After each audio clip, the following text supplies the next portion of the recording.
In this real side experience, I would find myself on a street, the exact location undisclosed, a detail that perhaps wasn't necessary to be known to the personal self. As is generally the case, where we have our intent placed overall with the ears, the real purpose of is recognition,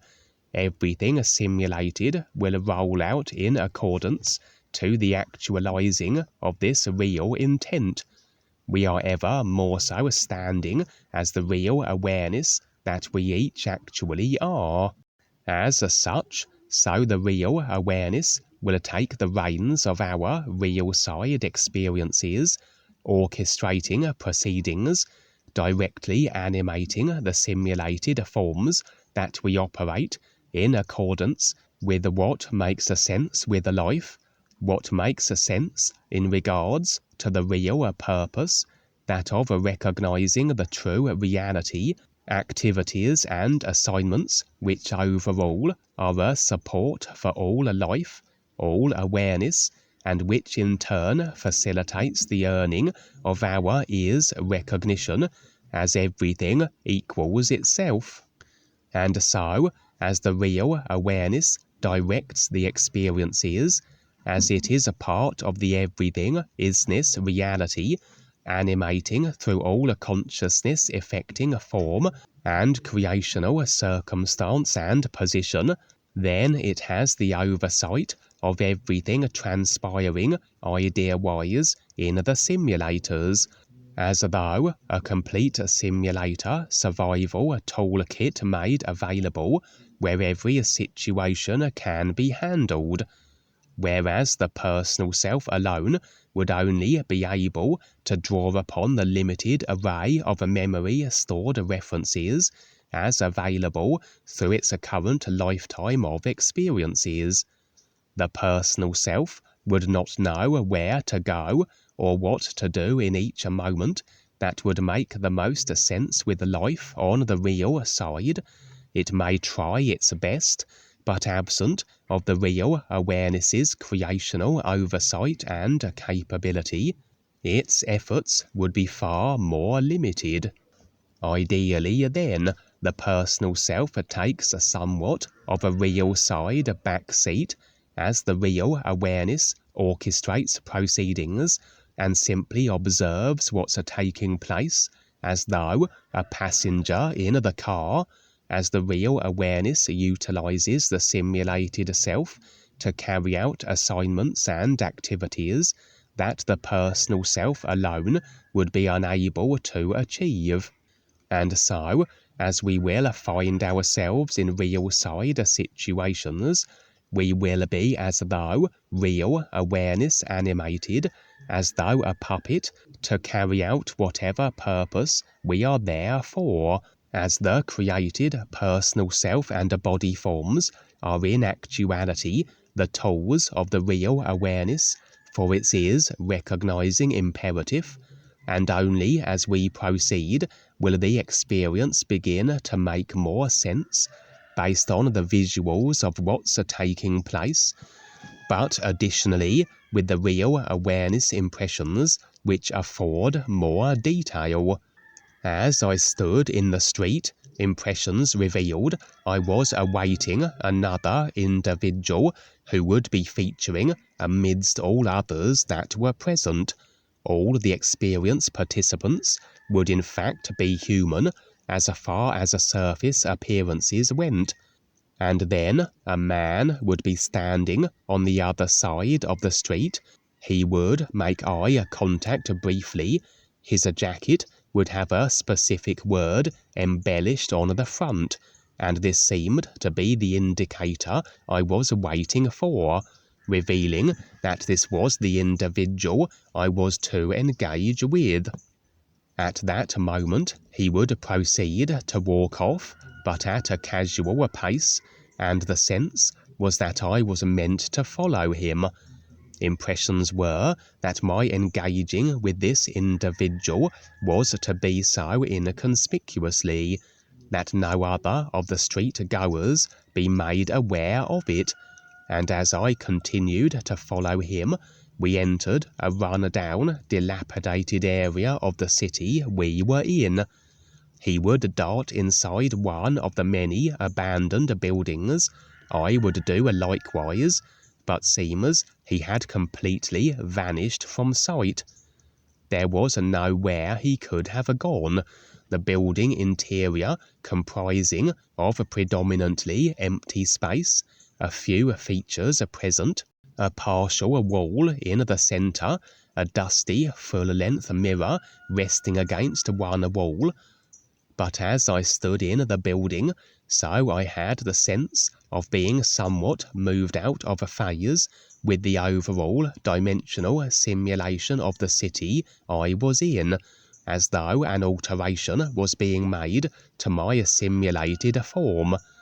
For now, as I moved around the central, half-constructed wall, and on examination of the mirror, revealed were entry points leading to dimly lit corridors that hadn't been there previously. Impressions revealed that the entire city occupied a certain position, operating within a certain frequency, that all the inhabitants were in alignment with through the corresponding frequencies of their own body forms, as is the case for every body form in every simulated dimensional position, the body forms designed for the dimension frequency-wise that they afford the simulation of, but that existing also simultaneous with this city, the dimension it was in was another position, very close in a dimensional frequency terms, but removed enough that it effectively was invisible and inaccessible to the city dwellers. That only through a frequency adjustment with the body form, as I received, could this other dimensional position be made available. The adjustment slight, the two-dimensional positions so very close in frequency that even with the adjustment I still could operate in the initial city, but also simultaneously be able to perceive, interact with, and access this other position. Evidently, the individual I had followed was operating in a similar manner. His body form frequency was such that he could operate within both dimensional positions, but from the perspective of the city dwellers, as he entered the other dimensional position, he would seem to vanish, with no apparent means by which he could have done so. As I said, apparent now were entry points leading into passageways that were not there previously, and I would proceed down one of them, winding ever onwards, and through a very vast complex of chambers. At one point, I even had to precariously traverse over a lava stream. There were rather narrow wooden walkways afforded that allowed that this could be so. Since entering this other dimensional position, I had seen no indication of the presence of others, or indeed the man I was to follow, the one who had effectively led me here. On entering yet another chamber, one open to the skies, I would sit and wait. A young girl would enter the scene, and on seeing me she would depart just as swiftly. Quite clearly she determined I was a stranger, and not one of the general inhabitants of this dimension and the complex of chambers within it. Seems she had alerted others to my presence, for now a group of men would enter the chamber I was in. Impressions revealed that not only did every inhabitant of this dimension have the ability to transition from their position to the dimension that contained the city at will, they also were each imbued with psychic science magical capability. They had, as a people, developed their consciousness that affected were body forms with the ability to manipulate the simulated environment they were in as they saw fit. The group of men would advance on me, and large smooth stones would materialize in their hands. These seemed to serve as created projectiles as they began hurling them at me, and for every stone they threw, so another would appear in their hands. They could direct the path the stones took. They would hurl them, and as though dictate their direction through sheer force of will. A curious means indeed of defending their dimensional position from what was quite clearly in their eyes an unwelcome intruder and outsider. I imagine they could well have brought other methods to bear through their magical skills, but this seemed an effective means as any other. For the first stone struck me on the head, the sensation of a pain was rather tangible, and so necessary was it to defend myself. The real awareness always can deal with every situation and handle every individual if they choose to be abrasive, assuming there are no agreements held to in the consciousness in relation to our assailants that limit the real awareness's effectiveness in regards to our simulated forms it has inserted into the experiences. If there is an idea agreement where I can be harmed or eliminated by these stone-throwing magicians present in my consciousness and unreleased, then potentially I am somewhat at the mercy of such beings if they decide to attempt my harm or destruction, as the simulation we experience is dependent on the agreement ideas being present that effect it. Evidently here, no such agreements in regards to these magic wielders were present, as I would parry, block, and deflect every stone they launched at me. Impressions were overall that these were not an ill-intended people, that yes, they were personal self-immersed and operating, they were not embracing of the awareness process and real purpose of his recognition. They would have then their attitudes, etc., but I had reason for being here, and despite not receiving a warm reception, I had been led here by one of their own, that quite clearly these stone-chucking magicians were unaware of this, and as such I had no inclination to harm them, but would defend myself however. They would suddenly relent from their fruitless assault efforts, as now an individual that impressions revealed was the most highly ranked of these people stepped forward. He would be wearing far finer and more elaborate clothing than the others, brandishing a staff, and although very likely I could have defended myself from him just as readily, as he advanced on me with the intentions of bringing his considerably more powerful magics to bear, instead I would give a voice to the word that had been embellished on the jacket of the one I had followed into this dimensional position, and this halted the top magician in his tracks. Apparently this was a kind of a code word that only those that resided in this altar dimension or those permitted to enter it were provided that permitted their presence. As it transpired, as impressions revealed, this dimensional position had transitioned through a number of ages of eras, just as it is with any other consciousness-affecting dimensional position.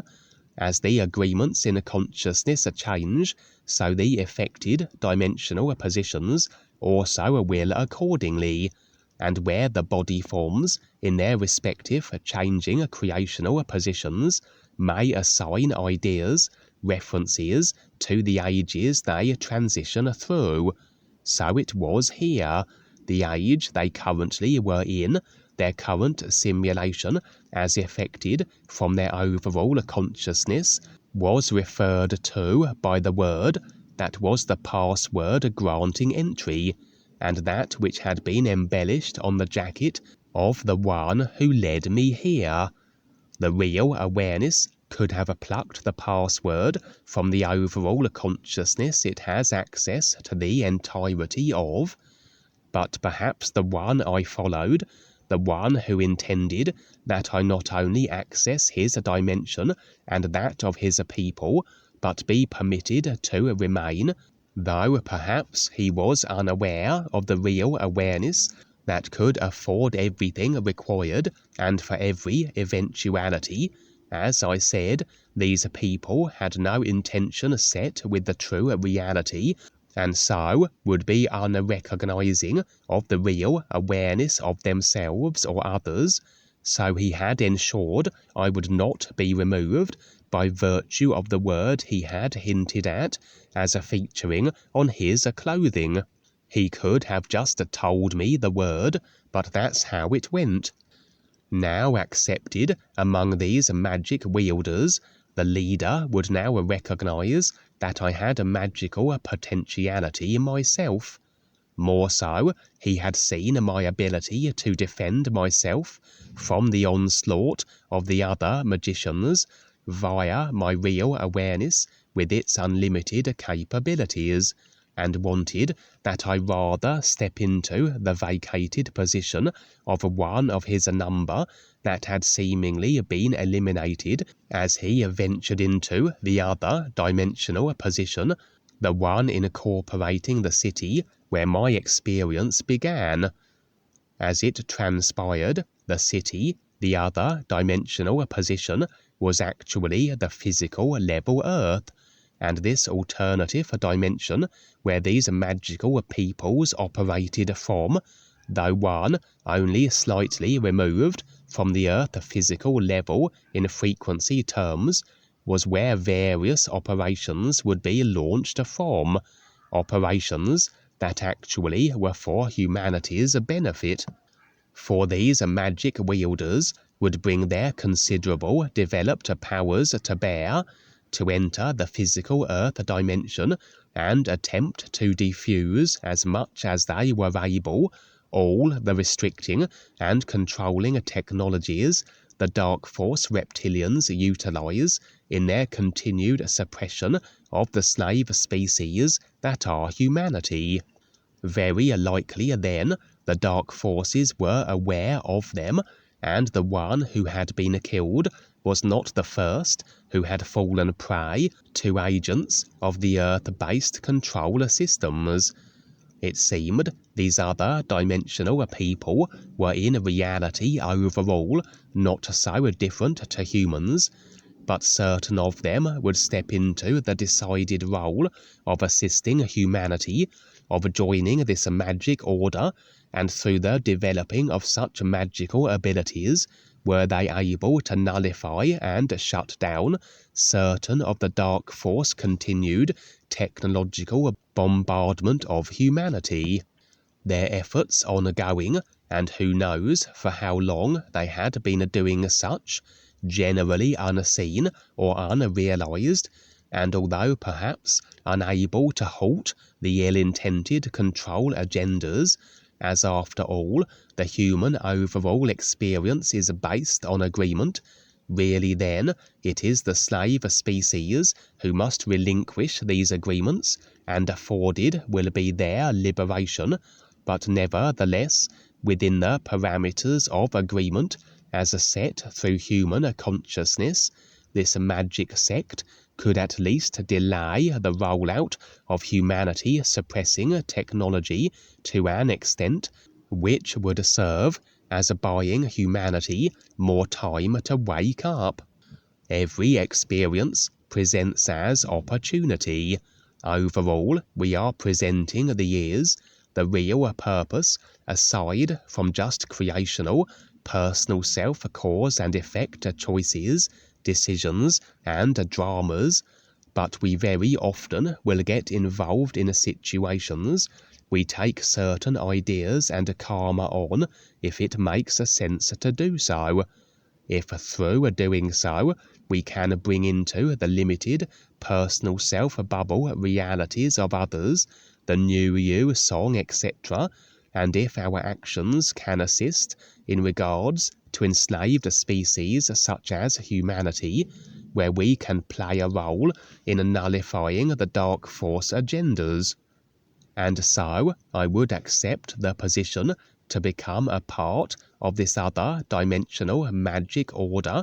to assist them where the nullifying of the dark force human impacting technologies were concerned, utilizing then abilities afforded via my real awareness that to these magical people would have seemed as though I was harnessing skills similar to their own, that of manipulating the simulation as I so chose, but really our impact in regards to other individuals and species are always only within the parameters that their agreements allow, and very likely would be the opportunity to bring into the magic order's consideration that of the real is pertaining references, etc., at the most prudent moment where they were ready to receive such. I would accompany the leader of the magical order for my initial assignment, and as we accessed the dimension that was the physical level Earth, he would assume the outward disguise of a cop. For we were, in fact, approaching an endless succession of houses, homes, globally, and specifically, we were both using our abilities not to shut down the 5G lethal frequencies that all the houses were operating with, but more so mitigate the harmful properties of them, maintaining that which all technology operates with,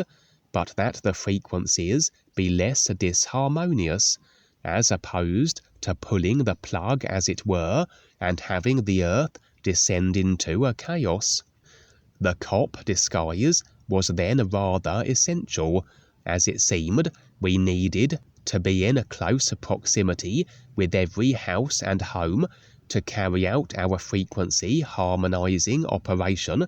and so we would arouse less suspicion, as it would seem the leader of the magical group posing as a cop was simply ensuring the safety of the neighborhood. We would come across a member of the magical group who had been eliminated by the dark forces. As I said, they were aware of us and our activities, and given the opportunity, so their Earth-based agents would assassinate any of the magical sect as they went about their physical level Earth assignments. That although these magical people were visible to humans as they operated on the physical Earth dimension, hence the necessity for disguises, etc., on death, it seems their body forms returned to the frequency range that were of the dimension they came from, and so the magical individuals' bodies were rendered invisible to all humans, though very apparent to myself and the leader, as we were operating with adjustments to our consciousness-affected body forms, where we could operate and interact with and perceive both dimensions, the physical Earth and the position these people hailed from. Throughout, I was experimenting also with a form of a camouflage, which may prove essential where dealings with the humans might be concerned, or indeed with the dark force assassins. I would adopt a kind of advanced chameleon ability, where at any moment my body form would blend in with the environment, to such a degree that I would become, say, as a tree, a mound of earth, even a pile of lumber, etc., the leader content with his cop guise. And the experience would end there. As I said, I was involving myself with this group of other dimensional magical beings. Their intent was for the assisting of humanity in regards to the dark force suppressing and destroying technologies, that although none of them were at a stage where they were ready to step up and begin their processes of awareness, very likely they would be brought around to at least considering this real intent, and based on their developed capabilities, they may prove very instrumental in our various galactic projects, etc. After all, they already were assisting the Earth. They had a consciousness of personal self-designs, more so of an assisting of others' inclination, despite humanity being oblivious of their efforts.